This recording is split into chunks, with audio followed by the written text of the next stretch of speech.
20th degree.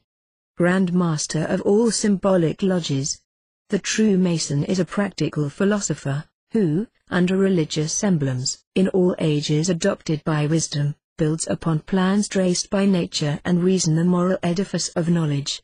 He ought to find, in the symmetrical relation of all the parts of this rational edifice, the principle and rule of all his duties, the source of all his pleasures.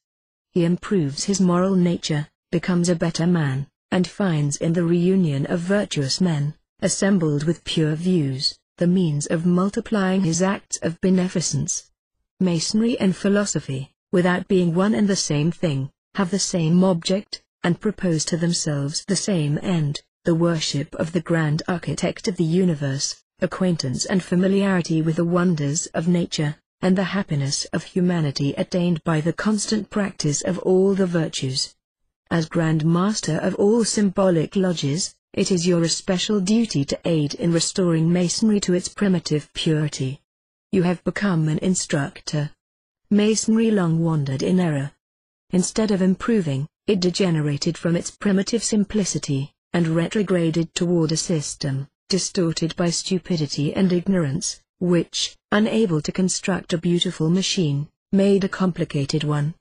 Less than 200 years ago, its organization was simple, and altogether moral, its emblems, allegories, and ceremonies easy to be understood, and their purpose and object readily to be seen. It was then confined to a very small number of degrees. Its constitutions were like those of a society of Ursins, written in the 1st century of our era. There could be seen the primitive Christianity, organized into Masonry, the school of Pythagoras without incongruities or absurdities, a Masonry simple and significant, in which it was not necessary to torture the mind to discover reasonable interpretations, a Masonry at once religious and philosophical, worthy of a good citizen and an enlightened philanthropist. Innovators and inventors overturned that primitive simplicity. Ignorance engaged in the work of making degrees, and trifles and gewgaws and pretended mysteries, absurd or hideous, usurped the place of Masonic truth. The picture of a horrid vengeance, the poniard and the bloody head, appeared in the peaceful temple of Masonry, without sufficient explanation of their symbolic meaning. Oaths out of all proportion with their object, shocked the candidate, and then became ridiculous, and were wholly disregarded. Acolytes were exposed to tests, and compelled to perform acts, which, if real, would have been abominable, but being mere chimeras, were preposterous, and excited contempt and laughter only. 800 degrees of one kind and another were invented, infidelity and even Jesuitry were taught under the mask of Masonry. The rituals even of the respectable degrees, copied and mutilated by ignorant men, became nonsensical and trivial, and the words so corrupted that it has hitherto been found impossible to recover many of them at all. Candidates were made to degrade themselves, and to submit to insults not tolerable to a man of spirit and honor. Hence it was that, practically, the largest portion of the degrees claimed by the ancient and accepted Scottish rite, and before it by the rite of perfection, fell into disuse, were merely communicated, and their rituals became jejune and insignificant. These rites resembled those old palaces and baronial castles, the different parts of which, built at different periods remote from one another, upon plans and according to tastes that greatly varied, formed a discordant and incongruous whole. Judaism and chivalry, superstition and philosophy, philanthropy and insane hatred and longing for vengeance, a pure morality and unjust and illegal revenge, were found strangely mated and standing hand in hand within the temples of peace and concord, and the whole system was one grotesque commingling of incongruous things, of contrasts and contradictions, of shocking and fantastic extravagances, of parts repugnant to good taste, and fine conceptions overlaid and disfigured by absurdities engendered by ignorance, fanaticism, and a senseless mysticism. An empty and sterile pomp, impossible indeed to be carried out, and to which no meaning whatever was attached, with far-fetched explanations that were either so many stupid platitudes or themselves needed an interpreter, lofty titles, arbitrarily assumed, and to which the inventors had not condescended to attach any explanation that should acquit them of the folly of assuming temporal rank, power, and titles of nobility, made the world laugh, and the initiate feel ashamed. Some of these titles we retain but they have with us meanings entirely consistent with that spirit of equality which is the foundation and peremptory law of its being of all Masonry. The knight, with us, is he who devotes his hand, his heart, his brain, to the science of Masonry, and professes himself the sworn soldier of truth. The prince is he who aims to be chief, princeps, first, leader, among his equals, in virtue and good deeds. The sovereign is he who, one of an order whose members are all sovereigns, is supreme only because the law and constitutions are so, which he administers, and by which he, like every other brother, is governed. The titles, puissant, potent, wise, and venerable, indicate that power of virtue, intelligence, and wisdom, which those ought to strive to attain who are placed in high office by the suffrages of their brethren, and all our other titles and designations have an esoteric meaning, consistent with modesty and equality, and which those who receive them should fully understand. As master of a lodge, it is your duty to instruct your brethren that there are also many constant lessons, teaching the lofty qualifications which are required of those who claim them, and not merely idle gewgaws worn in ridiculous imitation of the times when the nobles and priests were masters and the people slaves, and that, in all true Masonry, the knight, the pontiff, the prince, and the sovereign are but the first among their equals, and the cordon, the clothing, and the jewel but symbols and emblems of the virtues required of all good Masons. The Mason kneels, no longer to present his petition for admittance or to receive the answer, no longer to a man as his superior, who is but his brother, but to his God to whom he appeals for the rectitude of his intentions, and whose aid he asks to enable him to keep his vows. No one is degraded by bending his knee to God at the altar, or to receive the honor of knighthood as Bayard and Duguesclin knelt. To kneel for other purposes, Masonry does not require. God gave to man a head to be borne erect, a port upright and majestic. We assemble in our temples to cherish and inculcate sentiments that conform to that loftiness of bearing which the just and upright man is entitled to maintain, and we do not require those who desire to be admitted among us, ignominiously to bow the head. We respect man, because we respect ourselves that he may conceive a lofty idea of his dignity as a human being free and independent. If modesty is a virtue, humility and obsequiousness to man are base, for there is a noble pride which is the most real and solid basis of virtue. Man should humble himself before the infinite God, but not before his erring and imperfect brother. As master of a lodge, you will therefore be exceedingly careful that no candidate, in any degree, be required to submit to any degradation whatever, as has been too much the custom in some of the degrees, and take it as a certain and inflexible rule, to which there is no exception, that real Masonry requires of no man anything to which a knight and gentleman cannot honorably, and without feeling outraged or humiliated, submit. The Supreme Council for the Southern Jurisdiction of the United States at length undertook the indispensable and long-delayed task of revising and reforming the work and rituals of the 30 degrees under its jurisdiction. Retaining the essentials of the degrees and all the means by which the members recognize one another, it has sought out and developed the leading idea of each degree, rejected the puerilities and absurdities with which many of them were disfigured, and made of them a connected system of moral, religious, and philosophical instruction.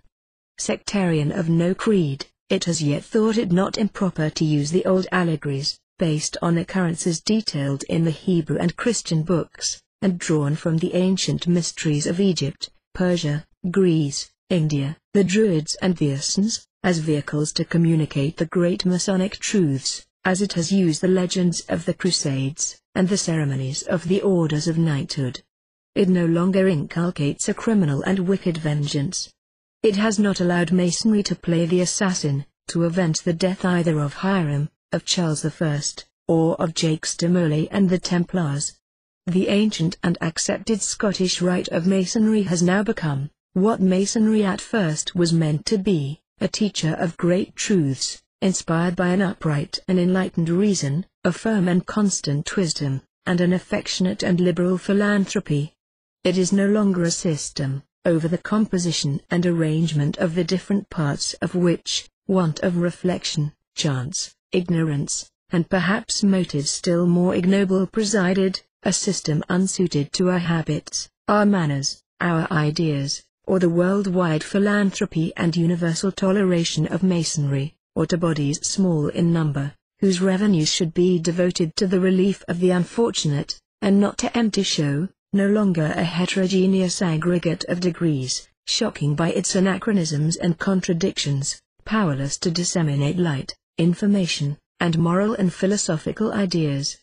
As master, you will teach those who are under you, and to whom you will owe your office, that the decorations of many of the degrees are to be dispensed with, whenever the expense would interfere with the duties of charity, relief, and benevolence, and to be indulged in only by wealthy bodies that will thereby do no wrong to those entitled to their assistance.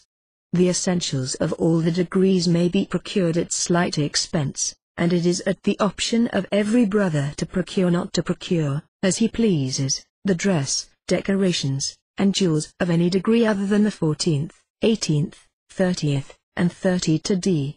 We teach the truth of none of the legends we recite.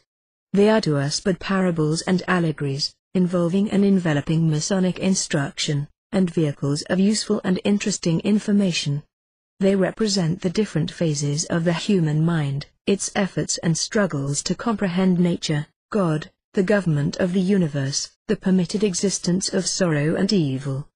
To teach us wisdom, and the folly of endeavoring to explain to ourselves that which we are not capable of understanding, we reproduce the speculations of the philosophers, the Kabbalists, the mystagogues and the Gnostics. Everyone being at liberty to apply our symbols and emblems as he thinks most consistent with truth and reason and with his own faith, we give them such an interpretation only as may be accepted by all. Our degrees may be conferred in France or Turkey, at Pekin, Ispahan, Rome, or Geneva, in the city of Ben or in Catholic Louisiana, upon the subject of an absolute government or the citizen of a free state, upon sectarian or theist. To honor the deity, to regard all men as our brethren, as children, equally dear to him, of the supreme creator of the universe, and to make himself useful to society and himself by his labor, are its teachings to its initiates in all the degrees. Preacher of liberty, fraternity, and equality, it desires them to be attained by making men fit to receive them, and by the moral power of an intelligent and enlightened people. It lays no plots and conspiracies. It hatches no premature revolutions, it encourages no people to revolt against the constituted authorities. But recognizing the great truth that freedom follows fitness for freedom as the corollary follows the axiom, it strives to prepare men to govern themselves. Where domestic slavery exists, it teaches the master humanity and the alleviation of the condition of his slave, and moderate correction and gentle discipline, as it teaches them to the master of the apprentice, and as it teaches to the employers of other men, in mines, manufactories, and workshops, consideration and humanity for those who depend upon their labor for their bread, and to whom want of employment is starvation, and overwork is fever, consumption, and death. As master of a lodge, you are to inculcate these duties on your brethren. Teach the employed to be honest, punctual, and faithful as well as respectful and obedient to all proper orders, but also teach the employer that every man or woman who desires to work, has a right to have work to do, and that they, and those who from sickness or feebleness, loss of limb or of bodily vigor, old age or infancy, are not able to work, have a right to be fed, clothed, and sheltered from the inclement elements, that he commits an awful sin against Masonry and in the sight of God, if he closes his workshops or factories, or ceases to work his mines, when they do not yield him what he regards as sufficient profit, and so dismisses his workmen and workwomen to starve, or when he reduces the wages of man or woman to so low a standard that they and their families cannot be clothed and fed and comfortably housed, or by overwork must give him their blood and life in exchange for the pittance of their wages. and that his duty as a Mason and brother peremptorily requires him to continue to employ those who else will be pinched with hunger and cold, or resort to theft and vice, and to pay them fair wages, though it may reduce or annul his profits or even eat into his capital, for God hath but loaned him his wealth, and made him his almoner and agent to invest it. Except as mere symbols of the moral virtues and intellectual qualities, the tools and implements of Masonry belong exclusively to the first 3 degrees. They also, however, serve to remind the Mason who has advanced further, that his new rank is based upon the humble labors of the symbolic degrees, as they are improperly termed, inasmuch as all the degrees are symbolic. Thus the initiates are inspired with a just idea of Masonry, to it, that it is essentially work, both teaching and practicing labor, and that it is altogether emblematic. 3 kinds of work are necessary to the preservation and protection of man and society: manual labor, specially belonging to the 3 blue degrees, labor in arms, symbolized by the knightly or chivalric degrees, and intellectual labor, belonging particularly to the philosophical degrees. We have preserved and multiplied such emblems as have a true and profound meaning. We reject many of the old and senseless explanations. We have not reduced Masonry to a cold metaphysics that exiles everything belonging to the domain of the imagination. The ignorant, and those half-wise in reality, but over-wise in their own conceit, may assail our symbols with sarcasms, but they are nevertheless ingenious veils that covered the truth, respected by all who know the means by which the heart of man is reached and his feelings enlisted. The great moralists often had recourse to allegories, in order to instruct men without repelling them. But we have been careful not to allow our emblems to be too obscure, so as to require far-fetched and forced interpretations. In our days, and in the enlightened land in which we live, we do not need to wrap ourselves in veils so strange and impenetrable, as to prevent or hinder instruction instead of furthering it, or to induce the suspicion that we have concealed meanings which we communicate only to the most reliable adepts, because they are contrary to good order or the well-being of society. The duties of the class of instructors, that is, the Masons of the degrees from the 4th to the 8th, inclusive, are, particularly, to perfect the younger Masons in the words, signs and tokens and other work of the degrees they have received, to explain to them the meaning of the different emblems, and to expound the moral instruction which they convey. And upon their report of proficiency alone can their pupils be allowed to advance and receive an increase of wages. The directors of the work, or those of the 9th, L0th, and 11th degrees are to report to the chapters upon the regularity, activity and proper direction of the work of bodies in the lower degrees, and what is needed to be enacted for their prosperity and usefulness. In the symbolic lodges, they are particularly charged to stimulate the zeal of the workmen, to induce them to engage in new labors and enterprises for the good of Masonry, their country and mankind, and to give them fraternal advice when they fall short of their duty, or, in cases that require it, to invoke against them the rigor of Masonic law. The architects, or those of the 12th, 13th, and 14th, should be selected from none but brothers well instructed in the preceding degrees, zealous, and capable of discoursing upon that Masonry, illustrating it, and discussing the simple questions of moral philosophy. And one of them, at every communication, should be prepared with a lecture, communicating useful knowledge or giving good advice to the brethren.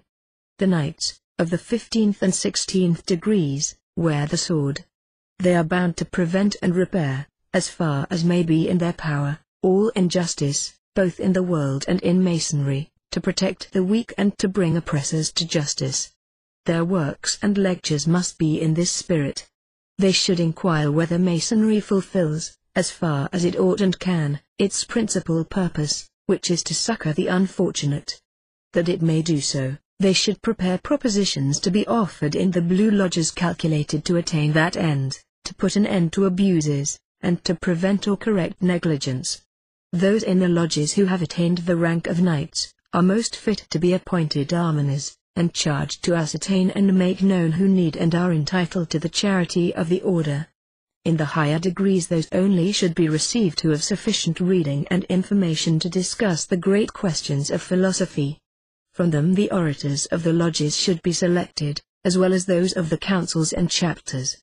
They are charged to suggest such measures as are necessary to make Masonry entirely faithful to the spirit of its institution, both as to its charitable purposes, and the diffusion of light and knowledge, such as are needed to correct abuses that have crept in, and offenses against the rules and general spirit of the order, and such as will tend to make it, as it was meant to be, the great teacher of mankind.